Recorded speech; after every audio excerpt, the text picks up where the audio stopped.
And welcome everyone. My name is Diana Menendez. I'm a master trainer for Dale Carnegie training. And today I'm going to be joining you more like from a back end.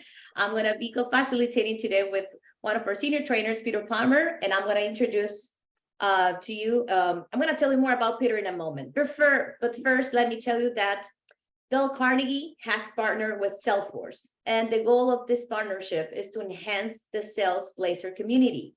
Together, we're building resources and certifications programs that will become the largest and most successful community of sales professionals. So visit salesblazer.com, access numerous articles, join the community where you can connect with sales peers, and use the trails to earn your certification in Salesforce. For over 100 years, Dale Carnegie Training has offered different programs designed to help individuals, teams, and organizations to develop the skills to become better, more confident, and more productive. We also have different formats of delivery. You today are having a webinar, but we also have live online sessions where we, are more active and we get to share our ideas through chat, video, audio, and also we have the in-person format. Today, like we shared before, we will record this webinar, and one member of your local offices will follow up and provide a recording of this session. Also, this person will share with you some additional resources and be able to discuss options for taking your presentation and storytelling abilities to the next level. We also will have 2 segments for Q&A. You will find the Q&A option or feature on your toolbar right on the bottom of your screen. Feel free to use it. You can, ask questions anytime, and we will address those questions on those 2 segments that we're going to have along the webinar today. So we encourage you to send your questions through that feature. Today, the trainer that will be running this webinar is Peter Palmer. He's a senior trainer for Dale Carnegie with more than 30 years of experience, and also he's passionate about storytelling. So Peter, welcome and thank you. Thank you so much, Diana. Already introduction. I hear your passion for the topic, and it's great to work with you today. Welcome, everyone. Thank you so much for investing an hour of your very precious time. We get that carving that time out of your busy schedule is significant, so we'll make maximum use of it. We'll talk a little bit about objectives in just a moment and what you can expect from the session to set the context. But a few words about myself. So Diana mentioned I'm a senior trainer, actually master trainer, but the notion here is that I have literally taught presentation skills face-to-face. I've taught it hybrid. I've taught it in North America and many places around the globe, face-to-face, traveling for Dale Carnegie and Dale Carnegie Global. Both storytelling and high-impact presentation skills are something that I relish. I really find what's miraculous about the workshop that's highlighted here, high-impact presentations, is that you can get to where you want to go in terms of your skills and abilities, in that it's delivered face-to-face, in many cases, offices around the globe, and it also gives you opportunities to practice and see yourself presenting, and that's recorded on video with a coach in a private room. But more on that later. Let's talk a little bit about the objectives of today's session. Since the context for today's conversation is a high-level overview, we've left the objectives as modest. We'll talk a little bit about understanding more about your audience when you're presenting or when you're telling stories. Clearly, if you're in sales and business development, everyone knows in sales that you got to ask questions to find out more about your prospect and how your solution can help. But in addition to selling, that needs to happen in presentation skills as well. If you're going to present to a group of people, you need to understand who's in the room. Of course, how to open, how to close, messaging, different messages. There is a formula we'll introduce you to. It's magic in that it works pretty consistently.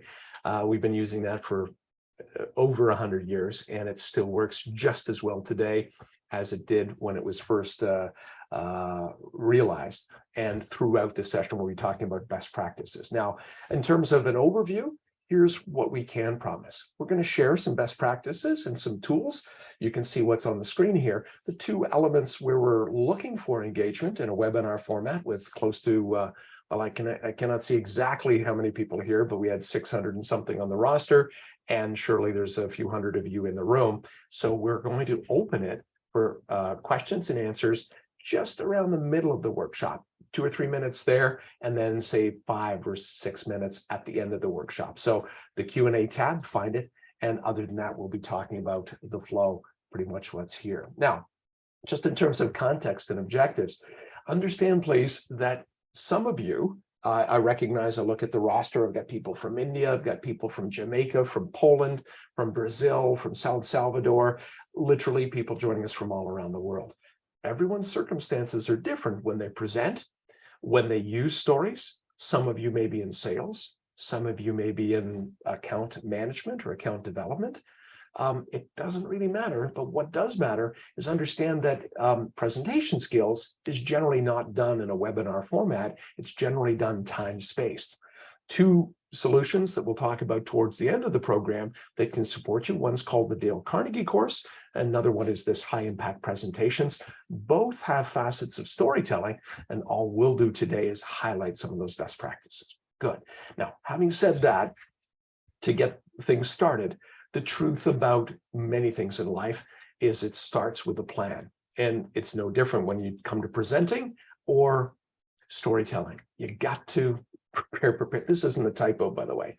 It's you got to prepare and plan. Both of those elements will really help. And there are 7 elements that we really need to think about. Not all are weighted about the same, but you got to think, for example, who's in the audience? Am I presenting in a boardroom? Who's going to be there?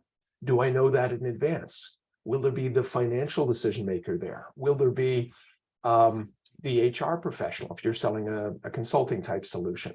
Who's in your audience? Clearly, at number 2, there's lots of purposes. We'll speak to the different types of purposes. How do you open? How much time do you have? So how many points will you make, right? If you have 10 minutes in a boardroom, you won't make quite as many points as if you have 30 minutes. 30 minutes will give you that luxury, but generally less points is more. So we'll talk about that, how many points you make. What types of stories work for you? Anecdotal experiences, for example, something that happened to you. We'll talk about that. Other forms of evidence, there are 7 principal forms of evidence. We'll look at those. And of course, everybody knows that you got to get to the end of your story, you got to get to the end of your presentation, or the end of your business conversation with closing the presentation, closing the story, or closing the sale.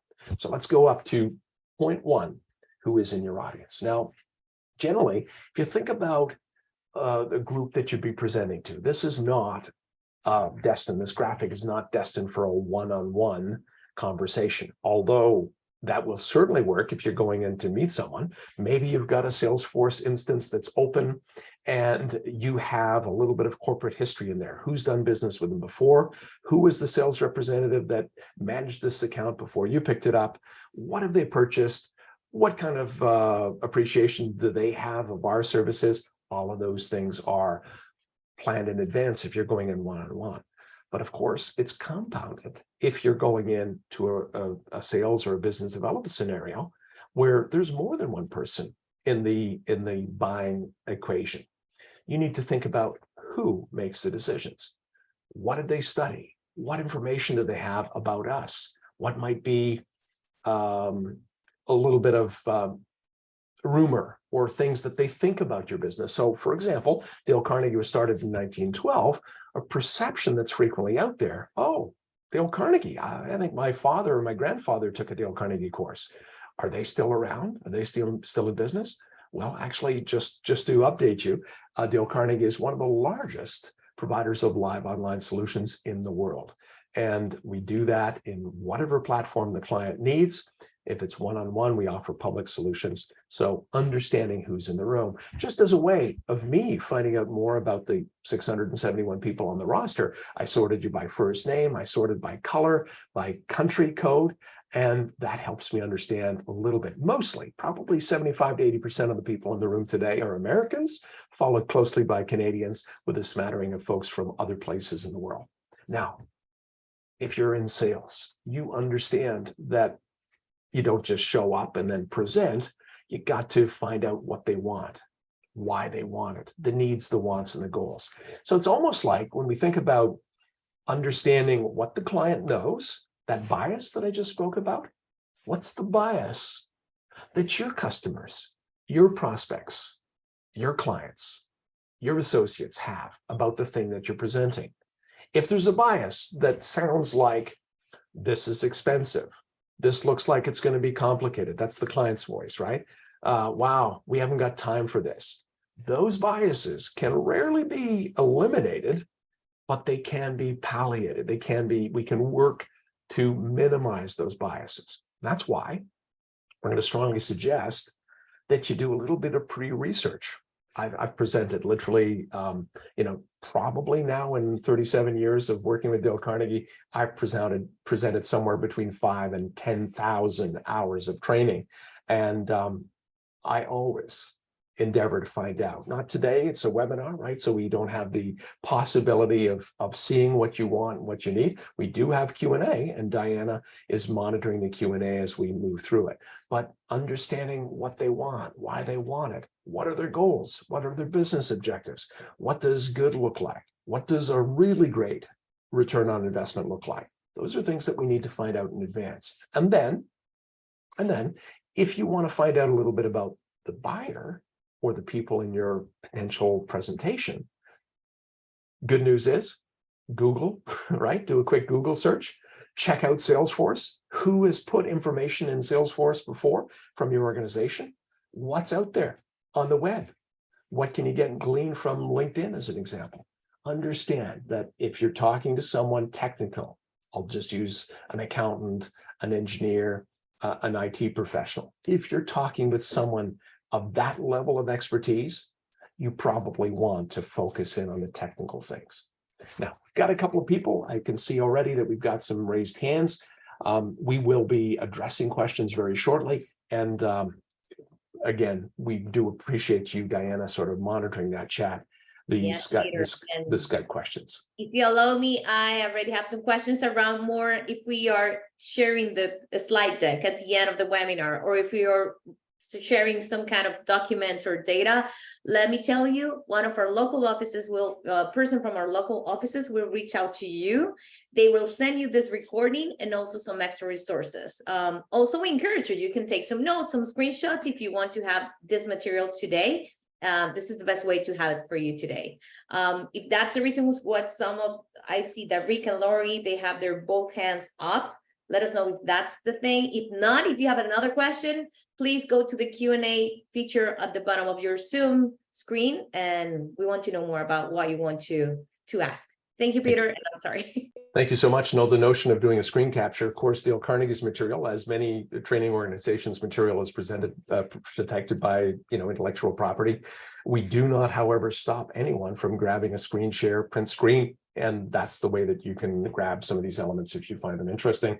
We do not share any deck or training material other than the participant manual, and that's not designed and baked into this workshop. Thanks for the question, by the way. So when we think about understanding the audience, both the left and the right-hand side will help minimize the bias that's potentially in the room. In other words, if you're talking, for example, to a CFO, and they're the person that's making the decisions, and they have already expressed to you, maybe in pre-conversations, that they find your solution expensive, then you better think about finding a way. Diane has an example that she'll share a little later, that some people find our training expensive. I will tell you that we're consistently not the least expensive training provider or solutions provider in the world, and yet all of our training has a significant return on investment. So you'll hear that a little later. Now, let's think about why people present and the reasons, the primary reasons why you might present.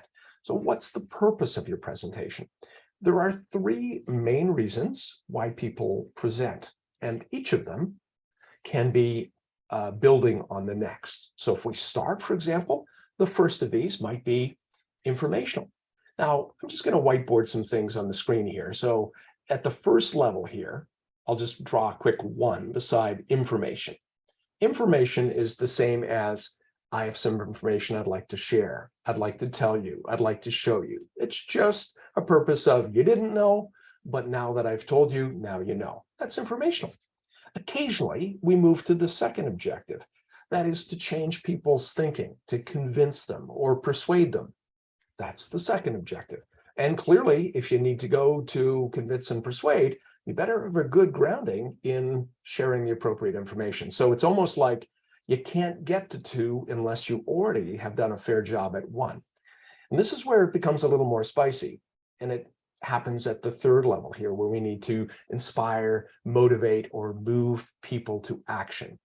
You see, motivation, other than intrinsic motivation, what motivates people to do something, frequently gets confused with rah, let's do it, you can do it. That's frequently seen as motivation.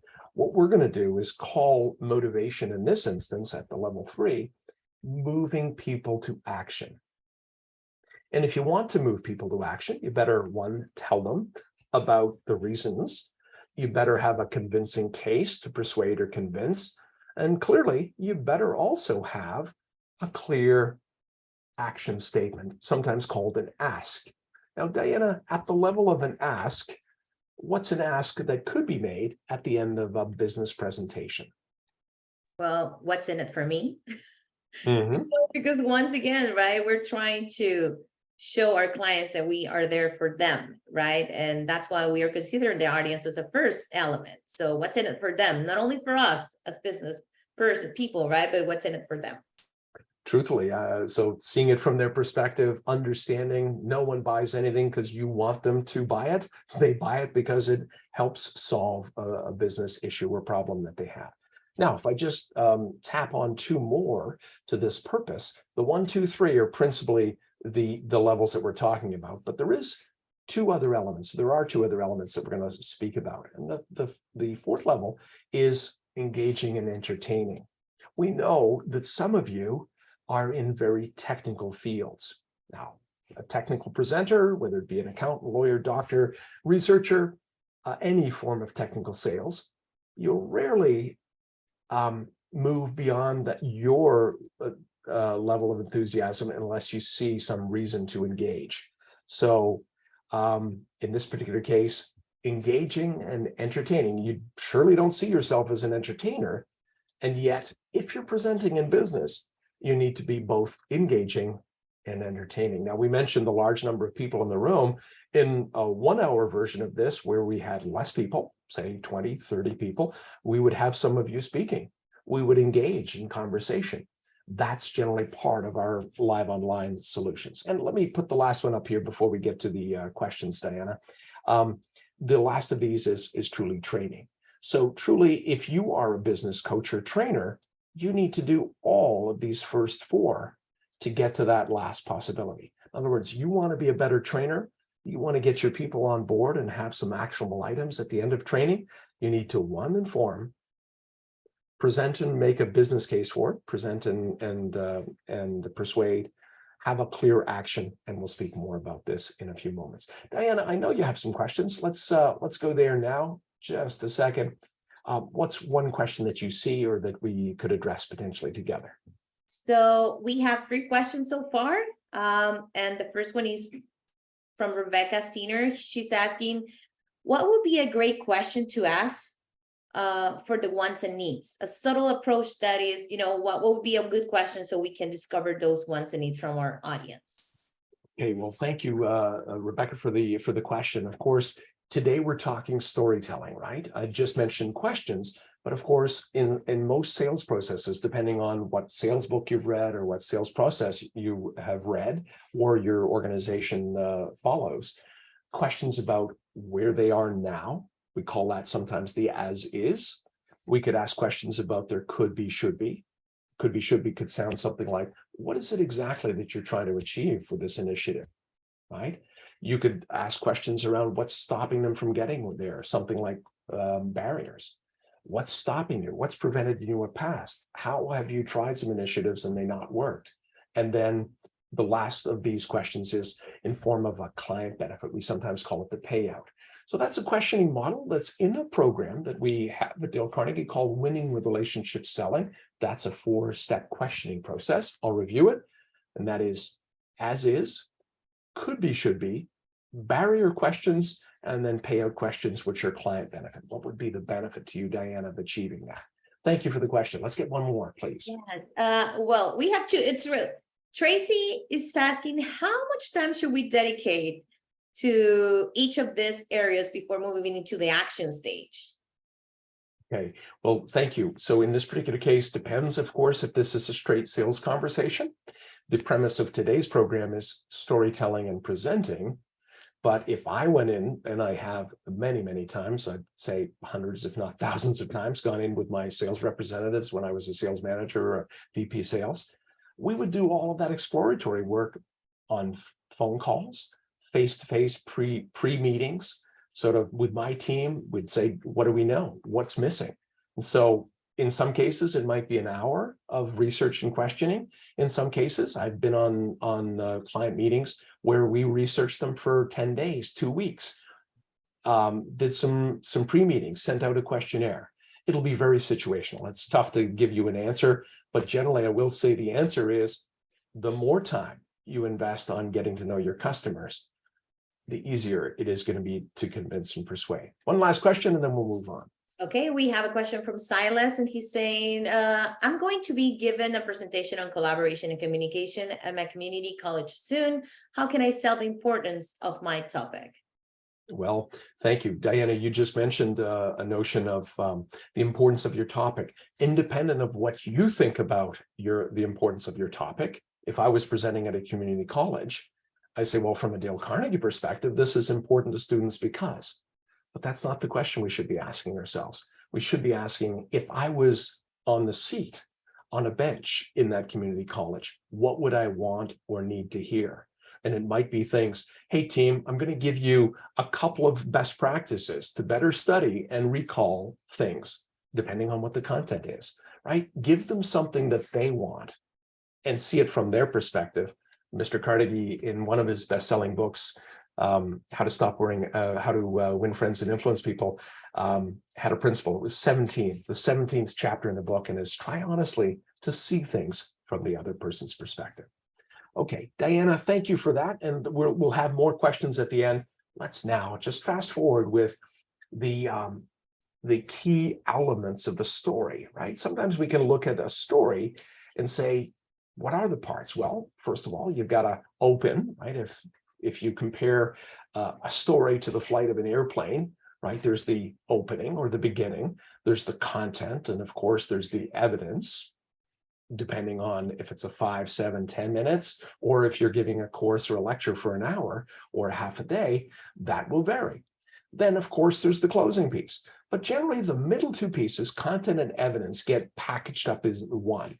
And what we do is we generally will talk about the beginning, the middle, and the end, the opening and the body and the close. Opening and body and close is not unlike the flight of an aircraft. Now, don't mean to brag, but I'm an amateur pilot. I'm not licensed in either fixed or rotary wing, but I have flown both and taken lessons on both fixed and rotary wing aircraft. Here's the thing. When pilots are asked about the critical points of a flight, most of them will tell you there are two critical points: takeoffs and landings. The actual flight, if it's Montreal to New York or if it's New York to LA, the pilots, in most cases on those long distance flights, commercial flights, they're on autopilot. They're flying automatically. The metaphor is that pilots will always focus on the takeoff when they're actually taking off manually, and they're landing manually. They're not on autopilot. If you're a pilot, you probably know about these things. Now, which do you think is more difficult? If we had you on chat, I frequently get, landing is more difficult. Well, takeoff is more difficult. Most pilots will tell you that because of crosswind landings, dangerous approaches, landings is generally most difficult. Now, which is most dangerous is a different question. Diana, can I get you to guess at which is most dangerous, takeoffs or landing? Takeoff. Your 50% chance of being right. Yeah, actually, yeah. So in most people that are asked, they'll say, "Oh, it's the landing. That's when you're coming back to the ground." But Diana's absolutely right. It's the takeoff, because from the time you leave the ground until you get to a height depending on the aircraft size, but in a jumbo jet, an A320 or a larger aircraft, it'll be around 4,000 to 5,000 feet.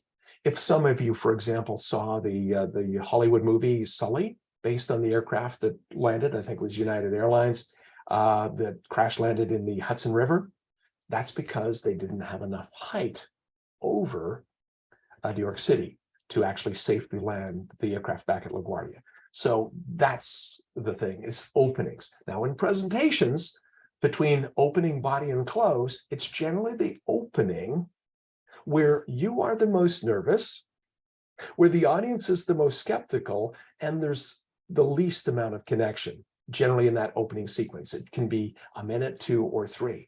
So what we're going to suggest is some quick methods to open effectively. I'll put them up on the screen, and then Diana, maybe you could speak to what they are and which ones you've used. So opening with impact, there's some form of captivating a statement. It could be like an attention getter, a headline that you read online, something. Our goal is not to provoke, but our goal is rather to capture people's attention, because until they're thinking about what you're talking about, they're probably thinking about their business and needing payroll, or the fact that they haven't got enough people to open their restaurant, or whatever they're thinking about.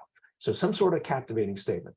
The second one, and it's not just one question, it's a series of questions we could ask at the beginning of a presentation. Like, what brings you here? By a show of hands, how many people? You could ask that type of question. The third type is one we're going to actually spend some time on. We call it an incident, but it's basically a story that happened to us, and we'll take a deep dive, and then a compliment. Now, Diana, since we're taking a deeper dive on incident, how have you used the other 3 types of openings successfully? Which one of these have you used successfully? Well, usually I go for the first one, the captivating statement, because I like to also share with my clients that I know what's happening on their market, on the business. So I do some research, read some articles, and, say something that maybe they don't know, they don't expect, or maybe they are dealing on their industry in that moment. But by me mentioning that, they know that I'm there with them. So that's something I truly do. And after I do that, I also take kind of like a question. Sometimes we don't have too much time with the client. So I ask one powerful question, like, if you could tell me what would be, if you can get just one thing from our conversation today, what would that be? Oh, I nice. just ask that question, and then I get the conversation going. So I think those 2 options for me are my favorites. Beautiful. Let me dovetail on the one that wasn't mentioned, which was the compliment. Now, compliment here, it needs to be a sincere compliment. It needs to come from your heart, not just from your mouth, right? As we're not talking about insincerity. A smile and a fake compliment will not buy you any points. A sincere compliment, however, for example, when I opened the workshop today, I said, I want to thank you for investing 60 minutes of your precious time, because I know how tough it is to create and craft that time in your agenda. And I know this about you. You've invested that time because you think there's some worthwhile takeaway from a conversation like today. Thanks so much for being with us. That's a sincere compliment. It needs to have a what and a why. If I said, hey, I really like, let's say Diana and I are working, co-facilitating, and I say something like at the end of the session, people have gone, left the session, I say, hey, Diana, great session today. Thank you. What might be missing from that compliment, Diana? I think I would like to know what made it like great, right? To be more specific under that compliment. Absolutely. If she doesn't know what specifically or the why I say great session, she can't repeat it. So a compliment is stating what you like, and obviously to make it sincere, you have to include the why. So that's the 4 types of openings. The one that we're going to take a deeper dive on is this one called an incident. And by the way, in terms of positioning an incident is a story that's happened to us. We'll share 7 forms of evidence, of which an incident is one of them. So 7 forms of evidence you just heard me use. For example, the A here, the analogy that a presentation or a story is not unlike the flight of an aircraft. It's got a opening, which is like the takeoff. It's got a flight from point A to point B, and that's like the flight. And then it's got that landing sequence. That's an analogy. Some of you use these interchangeably. You'll say, well, I always use facts. I like facts and benefits as a way of presenting to my client. Now, the one that we can take a deeper dive on, and we will be doing that in just a moment, Diana, is of course the one with the arrow here. An example that reaches a personal incident where we actually speak about something that's happened to us. Watch, I'll give you that example. If I set the scene to a personal story, I'll just give you a little context. I'm in a pharmaceutical meeting, and they're contemplating buying some presentation skills training. And they think that potentially they like what we're talking about and taking some presentation skills training, but their main objection is that we just haven't got the time. So I listen to their objection. I might cushion, for example. Thanks for telling me that. I appreciate to hear your perspective. And if I'm using evidence, I might use a personal example where I'd been there. I'd seen that objection before. And it could sound something like this. Thanks, Diana, for mentioning that your team just doesn't have time. If I can take you back 15 years ago, I was sitting in a boardroom in Montreal of a pharmaceutical company that doesn't compete with yours. And we were talking about them purchasing some presentation skills for their team. So why I mentioned that is they said that they didn't really have time, even though they'd like to move ahead, they didn't really have time to contemplate that. Well, I shared a quick story of how investing in presentation skills and making sure that people got the return on investment and they got it right, that made all the difference. So an incident starts with setting the scene, add the details, and then obviously what you'd want to do is you'd want to close your presentation. Now, some of you have probably used this formula before, an incident, a story. Just put it on a continuum here. Let's do this. Diana, if I think about these elements here, the opening, the action, the benefit, and close, there's some solid science behind this. When we're planning this, we might think about what you want your audience to do. Can you speak to how in planning we may think about the action first and the benefit and then find that example? Why would that matter? Of course, Peter. And once again, we go back to the beginning of this webinar. We talked about prepare, prepare, prepare. So when we think about the storytelling structure and the first step, why should we ask ourselves, what do I want to ask from my audience? What's the action I want to take them? Is the same principle, being strategic, right? Sometimes we have a great story, but then we tell a story and we don't know how to land that plane. We don't know how to finish the story and, you know, move into people, get people excited about something, right? So once we have a clear understanding on where we want to take people to, it's going to be really easy for us to find a story. So that's the reason, to be more strategic on our communication. Thank you so much. We plan the actions. If you want them to run a test trial, that needs to be the ask. Hey, we invite you to consider running a test trial so that you'll know how this can work and what the ROI is. So that's the action you plan in advance, and the benefit needs to be tied to that. Now, that's a pretty sloppy looking bracket, Peter, but there you go. When we think about how we deliver it, when it comes to delivery, we probably want to change that around. We start with the example, bottom up. We start with the example, then we move to the action and the benefit. So benefit, action, action, benefit. We start with the action. It kind of flows a little like this. I'm just going to move it from vertical to horizontal to get a better picture. So Diana, let's go down that road, starting by setting the scene with your incident. And maybe just before you go down that road, what was the context for you delivering this short story, 60 to 90 seconds worth? Oh, well, the context is a negotiation that took a long time, almost a year, with a client, that it was kind of emotional for me because it was the first time that I was spending so much time on this client. And for a moment, I just wanted to quit. But my mentor and former boss, he said, nope, we need to keep going. And so that's the context, a new client. Beautiful. Love it. Thank you so much. So there's lots of things that have happened before and probably Yeah. some things that have happened after, but let's hear the story, about 60 to 90 seconds worth when you're ready.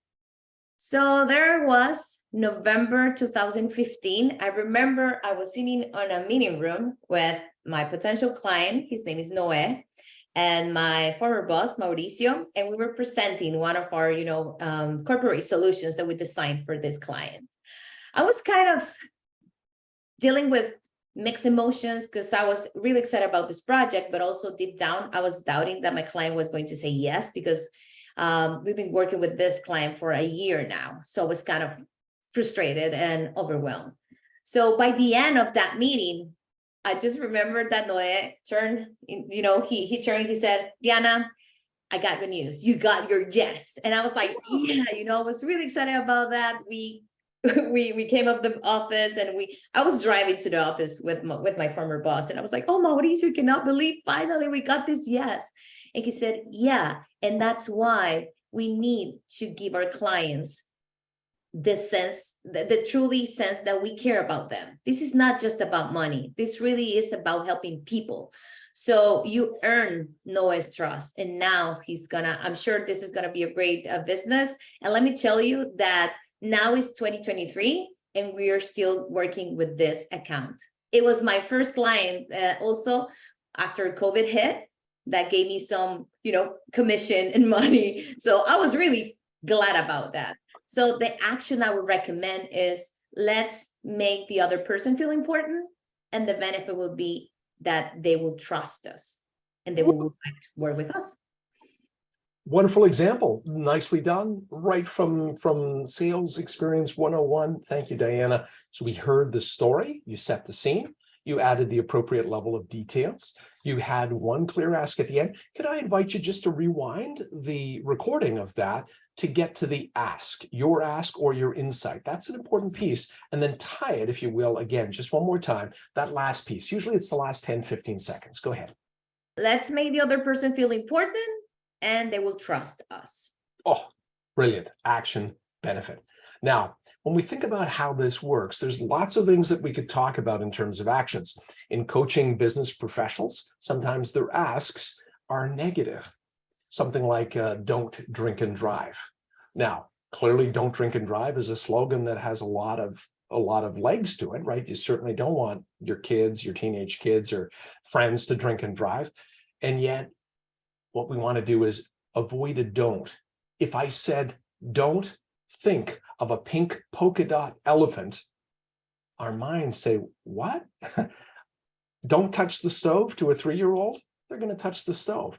So make it a positive action. The second one element on the screen here, it says, please approve this change. That is an action. Please approve this change. I personally have a bit of an issue with, getting on our knees and begging for a please. I would recommend more imperative type of language, like, hey, in closing today's presentation, let's approve the change, and we will get you the results you're looking for. And then the last of these has to do with a conditional, if, when. If, listen to the number of times conditions come up in the statement. If you're driving on a country road and it's dark and there's a flick of snow on the ground, that's already 3 conditions. So I like to drop the conditions prior to the ask. Watch, it sounds like this. So just before we close, if you're driving on a country road, it's dark and it's snowy, my advice is slow down and you'll get to where you want. Action and benefit. It's a formula that has proven the test of time, and you think about how you could use it. That's the real question. So what would be the benefit of getting good at telling short stories in the context of your business presentations or your sales presentations? What would be the benefit? Now, Diana, we said we're going to go to questions, and clearly we've got some best practices that we'll put up on the screen here, but why don't we get to a couple more questions before we wrap today's conversation? Yes, of course, Peter. We have a couple here. Oh, well, we have a question. It says, can it be possible for an introvert can be a good salesperson? Mm-hmm. Thank you for whoever asked that. I just finished a book by Susan Cain called Quiet. And Diana, maybe you could type it in the chat or find an Amazon link that you could type in Q&A or in chat. It's called Quiet. The subtitle is The Power of Introverts in a World That Can't Stop Talking. Now, in terms of 0 to 10, not that introverts are zeros, but just on a numerical scale, I would be on a scale of 0 to 10 in terms of 10 being extroverted. I'd be an 11 or 12. I truly am an extrovert, which means I can tend to talk over people. I can tend to cut people off. I can tend to not listen as much. So it's not that extroverts are always and consistently better salespeople. Truly, an introvert that practices stretching their comfort zone, asks better questions, listens to the answers, and truly cares, will consistently outperform a salesperson that's extroverted that doesn't ask questions and doesn't listen. Hopefully that helps. Back to you, Diana. Grady is asking, what is the best way to effectively market yourself and set yourself for success and get results? This is kind of like a really deep question. So Peter, do we have time? Yeah, a couple minutes. Well, tell you what, first of all, I think it starts with one of our programs that we'll reference. There's two programs at the end that we'll say a few words about. One is the presentation skills program, and the other one is a program called the Dale Carnegie course. The Dale Carnegie course is sometimes called Skills for Success. It's sometimes got effective communications and human relations, but fundamentally it's the Dale Carnegie course. One of the beautiful things about that program that's most often delivered time-spaced. In other words, time-spaced that would be 3.5 hours over, say, 8 weeks. It can be done in a condensed version as well. But one of the beautiful things about that program is it starts with the end in mind. It starts with the vision. What is it you're looking to achieve? Who do you want to become? What's your ultimate goal? What do you want to be known for? Those types of questions are visionary questions. And I really strongly suggest that's level one. What do you want to be? It's difficult for me to recommend the next thing, but if you're close to where you want to be, maybe it requires some specialized knowledge. Diana, I know in the role that you play now and past roles, as a trainer, as a business coach, as a trusted advisor to your customers, our business is about supporting people and helping them get more of what they're looking for. Could you speak maybe to the Dale Carnegie course and how starting with a plan and a vision is a great starting point?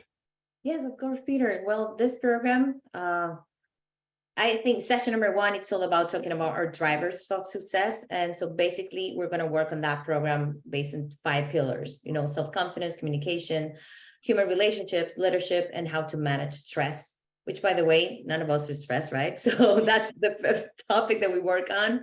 And the whole program, it's an 8-week program, focus on those 5 areas. So on session number 1, we're able to assess where we're standing today and where we want to get on those after those 8 weeks, or even we think about a vision on what we want to accomplish from 3 to 6 months from today. Mm-hmm. What's a powerful thing about this is that us as trainers, we coach each participant individually based on that vision. So our job as trainers is to walk with the participants and help them to reach that vision. So it's more just like a training with different tools. It's more like a training with tools that are going to be intentionally used to reach out to your best potential. Beautiful. Thank you. I'm just looking at the Q&A. I see Lisa, Rebecca, and Tracy. Tracy, here's the first challenge, okay? It's in a language challenge. And what I mean by that is you say after pitching what felt like a winning presentation and a client agreeing to the next steps, but communication falls silent, right? So that's a challenge. First ask is consider dropping the word pitching. There's a reason for that. If I go into a boardroom and I start pitching, it's kind of like, excuse the vulgarity, but it's kind of like showing up and throwing up.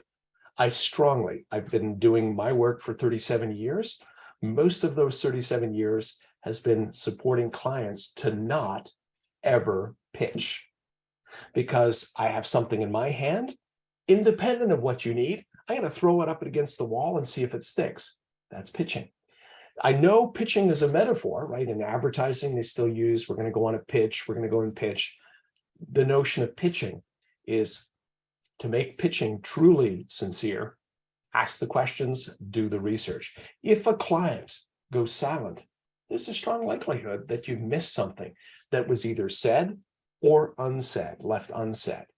If you, for example, are so busy pitching that you walk over an objection like, this won't work, I don't have the budget for that. These types of objections, we may just blast right through them if we're not listening. If somebody says to me, the timing is not ideal, I might say to Diana, if that's the objection she has, I might say, Diana, thank you, one, for telling me about your timing. I'd also like to understand more about that timing issue. Can I ask you to explore and share why the timing may not be the best for you now? You see, Tracy, that will happen when we start to explore what the client's really saying.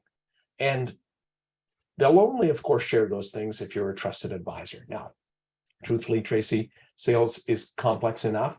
I teach and Diane and I love the power of one of our programs called Winning with Relationship Selling.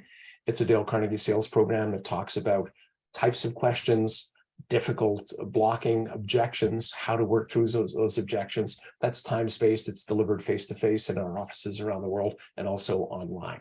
I don't mean to be cross-selling. I just say that there may be much more to what you put into the chat there, the question that might be behind that. By the way, I'm going to share my email address at the end of this session. If some of you would like to reach out, can't promise one-on-one conversation with you, but I can potentially respond to an email. And in some cases, depending on your interest, your local Carnegie office will support you in responding to that question as well.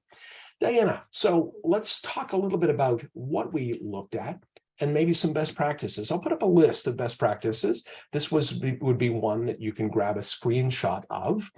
They're all important, but Diana, I think you and I agreed that you'd talk about one or two of these. So the ones that you said is using evidence. Remind the group of why that's so darn important. Yes, Peter, I think that, well, I am from Guatemala, and something that happened when we were talking on our sales programs is that sometimes people are biased by, salespeople. They say, oh, you talk a lot, right? You're really talkative. But if we use evidence, we don't need to say too much, right? So as long as we prepare, we know who we are addressing in that meeting, we can use evidence and keep our message short and focus more into what our clients really need from us. That's brilliant. Absolutely. Evidence is significant. And the form of evidence is not the only form, but the form of evidence that works really well is the story. A short story can be used in a statement called a credibility statement.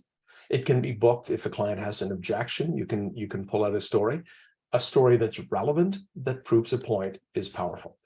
Out of that list of best practices, I'll put it back on the screen. And Peter, sorry, we have a question about the best practices. Yeah. He's asking, what's the butterflies? What do we butterflies? Okay, yeah. So there might be a language issue there. So, for example, butterflies are in French, they're papillons, they're little insects, right? They're fly. But what a butterfly is when we present is the feeling in your stomach like you're uneasy. Wow, I'm nervous. You get this uneasiness. It could be nervous energy, but control your butterflies through a couple of ways. One is realize that it's not about how you're feeling, it's the value that you offer to your customers. So that's the first thing. It's not about me. If you're thinking about, wow, I'm not ready, wow, I don't like this group, this looks like it's going to be complex, you're still thinking about yourself and you're not thinking about the benefit to your audience. Another way you can control the butterflies is take deep, sometimes called intercostal diaphragmatic breathing. It's like, now, you wouldn't do that in front of your customer, but if you're just about to go into the boardroom, you might take a brisk walk down the hall, take some deep breath. When you breathe that way, you slow your heart rate down, you oxygenate your blood, you get extra blood to your brain and oxygen your brain, and you'll be much more powerful. There's lots of other ways, and practicing those sometimes in our high impact presentations workshop controlling butterflies is an important piece. I'm going to speak to the notion of visuals. Some of you, for example, love seeing the show and tell, right? If you were a grade school, they ask grade schoolers to bring an item from home or bring an item from your mom or dad's work and come and show and tell. Well, we never really get over that show and tell. So use effective visuals and you'll help people see what you want them to see and make it easier to convince them. So, Diana, you had a point. I saw you wanted to ask about that. Go ahead. Oh, sorry. I have a couple more questions I share with you through the chat.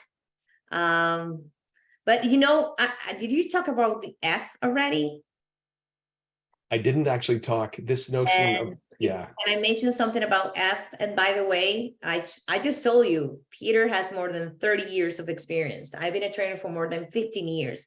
And still we have at least 3 meetings before today's webinar. We know this content, we know everything about this webinar, and we have done it several times now, but we still are able to connect because today we have more than 100 attendees. So this is something that is important. Even though we are experiencing what we do, we also encourage to go back to preparation mindset, right? If we prepare, we're going to be able to navigate any challenging situation that we might encounter. Love it. So the notion of socializing it, for example, if you have a story that you wanted to integrate into an upcoming business presentation, what you might do is back at the office, the water cooler, office machine, or a virtual meeting with one of your team, say, hey, listen, Diana, I'm thinking about using this story in an upcoming sales presentation. It's going to take a minute to 90 seconds. Can I practice that with you offline? So that's socializing it. Try it at the water cooler, try it at the coffee machine, book a meeting in Teams if that's what you do. That's important. Now, back to the same question, the question of the pitching and that piece. Do all the elements of a story, do the elements of a story change if there's a mixed audience? And the elements don't change, right? So if there's a mixed audience, what changes is you no longer have a homogeneous audience. So in other words, it's the finance team. So there's the CFO, there's the chief controller, there's a few accountants in your meeting. Most of them have similar objectives. If, on the other hand, you have the executive suite, you've got the chief technology officer, you've got the CFO, you've got the sales manager, you've got a few salespeople. Well, what do you do in that case? What you need to do is a little bit of research up front on who these people are individually. Check out their LinkedIn profiles. Maybe a conversation with the sales manager. Hey, Bob, Bob's an imaginary character. Hey, Bob, what would be important? We're coming in on Tuesday to speak to your team. Could you help me understand what needs to be in this presentation if we are to be successful? I know you're a big supporter of Dale Carnegie. What needs to be in this? So understand what Bob wants, maybe some private conversations with other people, and then you'll go in and you'll no longer be pitching. You'll be actually presenting. Great question. Let's get to one last question just before we start to wrap, Diana.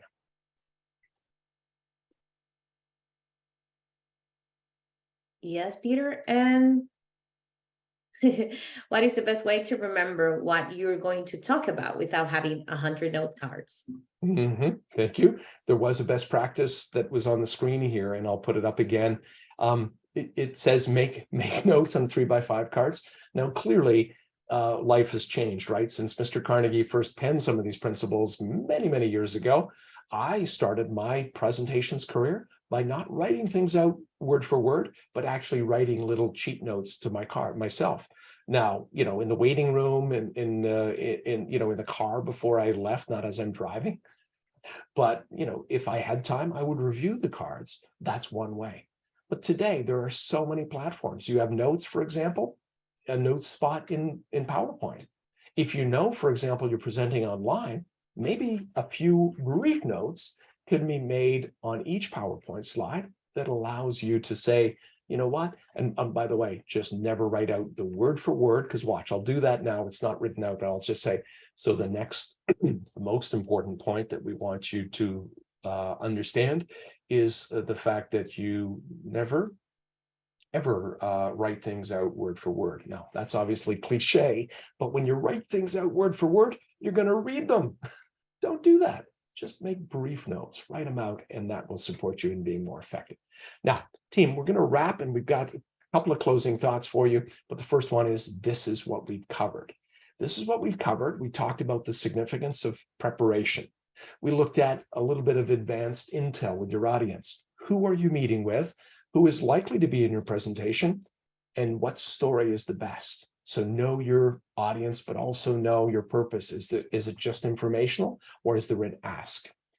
The beginning, the middle, and the close. The beginning, body, and close. Opening, body, and close are the three parts. The magic formula, by the way, we didn't say it was magic, but truthfully, when you present in this format, you've got the elements of a magic formula. In other words, you set the scene, you add the details, you have a clear insight or action and a benefit. Those elements will make you much more effective in your ask. Hey, in closing today's conversation, we also looked at the power of evidence, 7 forms, of which storytelling and a personal example is just one of them. And then those best practices, what we just looked at. Now, Diana, I know you have some closing thoughts before we move forward. What would you like to say about today's conversation? No, well, I have fun, Peter, that's first. And also thank you everyone for being so engaged on the Q&A feature of this Zoom webinar. I know we still have a couple questions there, but if you want, you can reach out to Peter also through email so we can keep the conversation going. Remember, one of our local representatives will contact you and send you this webinar recording and expert resources. And if you want to know more about, our programs, Dale Carnegie course, the high impact presentation, or any extra programs that we have, maybe review schedules and program availability, you can visit dalecarnegie.com. And we'll be glad to see you again in one of our live online sessions or in-person sessions. You bet. Thank you. Closing thought I'll put up on the screen and we can speak to this. You see, today's version of this conversation was so far 57 minutes long. We started on time. We absolutely will end on time. But please be mindful. You know this empirically. You know it from previous experience. You could have read a book on putting together, the perfect macro in Excel. But unless you've actually done it, unless you might have read the instructions to put together some furniture from IKEA, knowledge is not power until it's applied. So what we're talking about today is use the tools that we've talked about today, practice them, and you'll move yourself forward and truly have discovered the secrets of being a more effective presenter and storyteller. Diana, thank you so much. Thank you everyone for being with us today.